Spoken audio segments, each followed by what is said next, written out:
Wahoo, the first look at, well, V-Jump is finally here. So guys, this is what I was talking about earlier in the week. We were on high alert for banlist, and this. So it's time to talk about all the fantastic new cards, and there's a lot coming out tonight, so don't think that this is going to be it. So the first thing we're going to be talking about is Synchros in my Link era. Looks like we have a new Boral Dragon, a Cyverse, and whatever the hell this fire monster is trying to do down here. So, first one is Cyverse Quantum Dragon. Level 7 Synchro, baby. 1 tuner plus 1 or more non-tuners. This is the beginning of the generic Synchro era, as I like to call it. We're finally getting a return of some of these effects, so I'm super ecstatic just based on that. So if you control a Link monster, your opponent cannot target monsters you control for attacks or card effects, except for this one. So, standing at a 2500, this is basically going to be your upgraded version of this boss monster for the era. I'm not particularly excited for this, but is what it is. But we still have more effects. Once per turn, at the start of the damage step, when this card battles opponent's monster, you can return that opponent's monster to the hand. Also, this card can make another attack in a row. So once per turn, at the start of the damage step, if this card battles opponent's monster, you can return the opponent's monster to the hand. This is even if your opponent attacks or you attack, and then I get another attack. So the attack will reset. I'll get the ability to attack again, right? And then since I fulfilled the condition of this effect, I should get a second attack, which means I can burst down my opponent for 5,000 points of damage. What the fuck?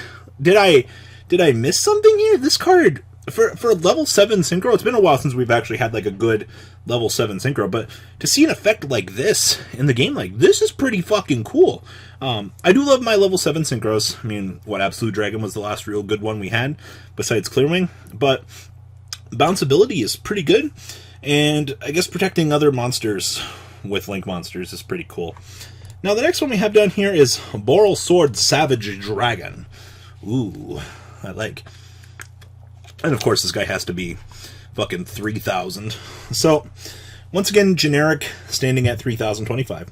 If this synchro summon, or if this card is synchro summon, you can equip one Link monster from your graveyard to this card. And if you do, place Boral counters on this card equal to that card's Link rating. If I equip a Boral Sword to this motherfucker, I get 4 counters. Alright? Let that sink in. That's nuts. So this card gains attack equal to half the attack of the monster equipped by this effect. I'm not a super huge fan of monsters that have clauses like this.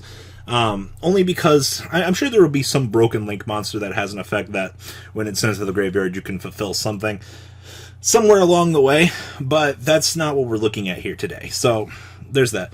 And when opponent's card or effect is activated, quick effect, you can remove 1 Boral counter from this card to negate that activation. So the negate a card effect is a once per turn effect. I was actually kind of hoping that they would have unrestricted this and allowed this to be more than just, once a turn. But I understand when you make an effect like this, you do have to officially limit it, because it becomes ridiculous when I can negate 4 times in a turn. If this monster gets through multiple turns, you do get this insane value ratio. And I do love when I get free value off my cards. For no fucking reason. Let's be real here. The longer something stays on the board and generates more card advantage, this is a perfect example of just continuous effects for you to take advantage of. So, I like what they're attempting to do with this. Also level 8 Synchro, but this new era wants to interact with Link monsters. I think that this is a good chunk of new support, so we'll have to wait and see where this goes. Now, we're getting a Salamangreat Link monster. Now, the first thing I thought about this when I saw it was, ooh boy, fire support. I'm like, just kind of thought to myself, I'm like, oh boy, does that mean that I can use Fire Fist again? Well, no. So it's 2 fire effect monsters. So, if a monster is normal or splash summoned to a zone this card points to, you can add 1 fire monster from your graveyard to your hand, but you cannot normal summon or set that monster or a monster with the same name the rest of his turn. They slapped on my Isolde clause. Now, for those of you that don't know, Isolde is a fantastic card for adding cards to your hand. I'm not a super big fan of when they put restrictions on this. It's very clear that when they design these cards and effects that they don't want you to abuse them.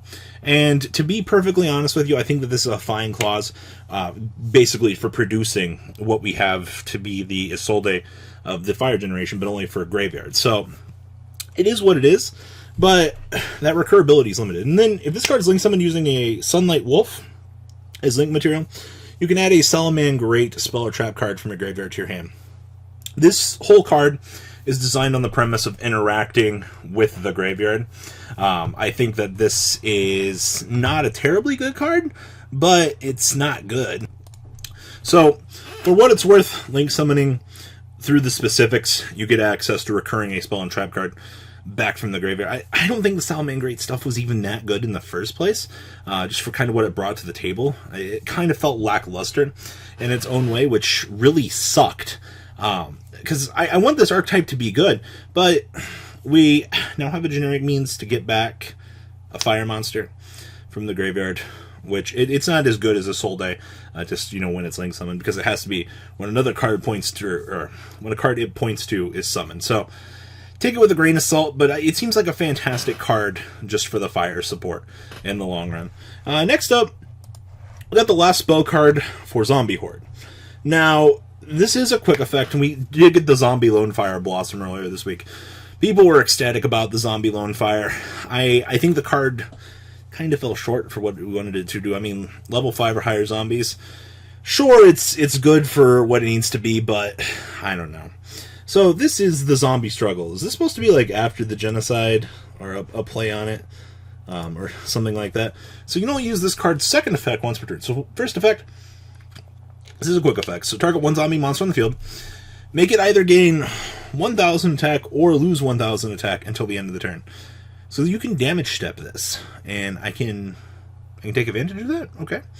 If this card is in your graveyard, and shuffle one of your banished zombie monsters into your deck, and if you do, you can set this card to your field. If this card was set by this effect, banish it when it leaves the field.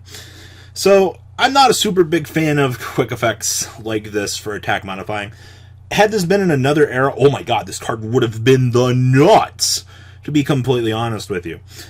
But life point attack modifications, this card will be good in sealed format, because you can use it both offensively and defensively, but this card falls short of that competitive mark. They did try to make a lot of the current zombie support recurable, but once again, attack modification cards. If this card said when you activate this card, monster gains 1,000 attack and defense, and then you can recur a zombie monster, oh sure, this shit would have been absolutely amazing, but quick effect, either gain 1,000 attack or lose 1,000 defense, or 1,000 attack. Yeah, it falls short for what I expect for this. Overall, I mean, the zombie deck's not looking too terrible at this current point in time, but we'll have to wait and see just where the further support goes. So, I mean, let's be real here, guys. Konami's kind of given up on stuff like this. And the last big card that we got this weekend was Code Generator. Now, I'll be honest with you, I think this card is fantastic for what it does for the deck. So 1,300, 500 Earth Cyberse level 3. If you would use a Cyberse monster or monsters you control as link material, for the link summon of a Code Talker monster, you can also use this card in your hand as material. This has one of my favorite effects. They've been giving this whole deck like Archfiend Eccentric effects. Was it Archfiend Eccentric or Eccentric Boy? I think it was Eccentric Boy, where you could use it as a synchro in your hand. But this is fucking fantastic. One of the things that we need is just more of these effects. So, support directly to the Code Talker archetype, wrapped up in one nice bundle. And then if this card is sent from your hand or field to the graveyard, for the link material, for the link summon of a code monster, you can choose to activate this effect. So you can choose one Cyberse monster with 1,200 or less attack from your deck, and if you do, you can send the chosen monster to the graveyard. Or, if this card was on the field and it was used for material, it has the chosen monster to your hand instead. Isn't there a Cyberse monster that you can recur itself from the graveyard to use it to climb further up? I think that this is a fantastic support card. I'm not a big fan of the Code Talker deck. We obviously need to get the link to Code Talker. Once we get it, our lives will just be much better. But until that point comes in competitive Yu-Gi-Oh, we're still so far away from that point that it actually kind of hurts. So, here we are. We stand at the apex of another good promo card that the TCG is not going to get for another 100 years. So, guys, what do you think about the new Synchro monsters? Are you excited? Are you out of place with them? Do you think that producing Synchro monsters to interact with Link monsters is just a bad idea? Is it a flawed system? Please, leave a comment down below. What do you guys think? I know there's more V-Jump information coming out later tonight, so sit tight. I'll try to get up as much of the news as I can, guys. And, guys, I'm out. Peace. The ride never ends, guys. Make sure you enable those notifications to get the latest videos that are being posted on this channel. Make sure you guys check out VanCole40 for my Cardfight Vanguard channel. And join me and House of Champions on the Zodiac Duelist TV Twitch stream. We'll be interacting with our audiences. And please check out No Limit Gaming and LGTCG.com for the cheapest trading cards on the market. Thanks for watching, guys, and please have a good day.